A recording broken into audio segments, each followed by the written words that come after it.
Banjar terjadi saat Pangeran Antasari memimpin perlawanan terhadap Belanda saat Belanda ingin menguasai Kesultanan Banjar pada Perang Banjarmasin yang meletus pada tahun 1859. Kesultanan Banjar adalah kerajaan-kerajaan bercorak Islam yang berpusat di wilayah Kalimantan Selatan di sekitar kota Martapura, Banjarmasin, dan Banjarbaru. Perang Banjar berawal ketika Belanda campur tangan dalam urusan pergantian raja di kerajaan Banjarmasin. Belanda memberi dukungan kepada pangeran yang tidak disukai rakyat. Perlawanan dilakukan oleh Prabu Anom dan Pangeran Hidayat. Alasan yang digunakan oleh Belanda untuk menyatakan perang adalah untuk mendukung Tamjidillah anak Sultan Adam ke tahta Banjarmasin.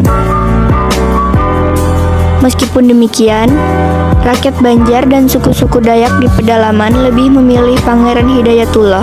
Akibatnya, pemerintah Belanda melakukan intervensi dengan mengirim Kolonel Augustus Johannes Andresen yang pada 29 April 1859 memimpin ekspedisi militer ke Banjarmasin.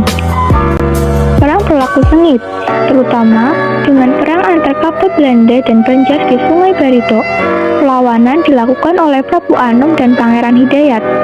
Pada tahun 1859, Pangeran Antasari memimpin perlawanan setelah Prabu Anom ditangkap Belanda.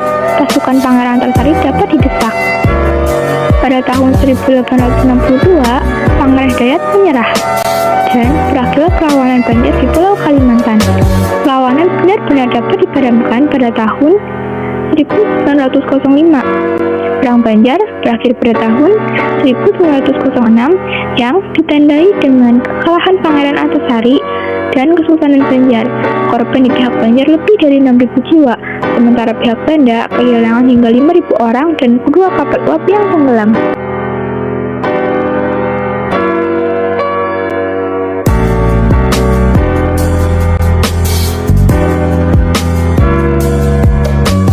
Demikian informasi sejarah Perang Banjar tentang perjuangan Kesultanan Banjar melawan dominasi pemerintah Hindia Belanda. Meskipun kalah, Perang Banjar ini memberi kita pelajaran bahwa kegigihan para pahlawan dahulu, tokoh Islam dan ulama dalam memperjuangkan tanahnya.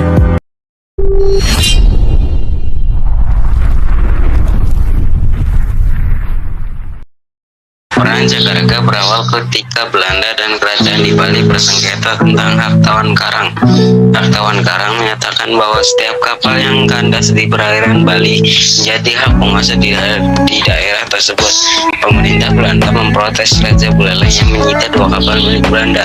Raja Buleleng tidak menerima tuntutan Belanda untuk mengembalikan kedua kapalnya. Persengketaan ini menyebabkan Belanda melakukan serangan terhadap kerajaan Buleleng pada tahun 1846. Belanda berhasil menguasai kerajaan Buleleng. Sementara Raja Buleleng menyingkir ke Jagaraga dibantu oleh kerajaan Karangasem. Setelah berhasil merebut benteng Jagaraga, Belanda melanjutkan ekspedisi militer tahun 1849 kedua kerajaan Bali, yaitu Gianyar dan Gelonggong. Jadi sasaran Belanda pada tahun 1906.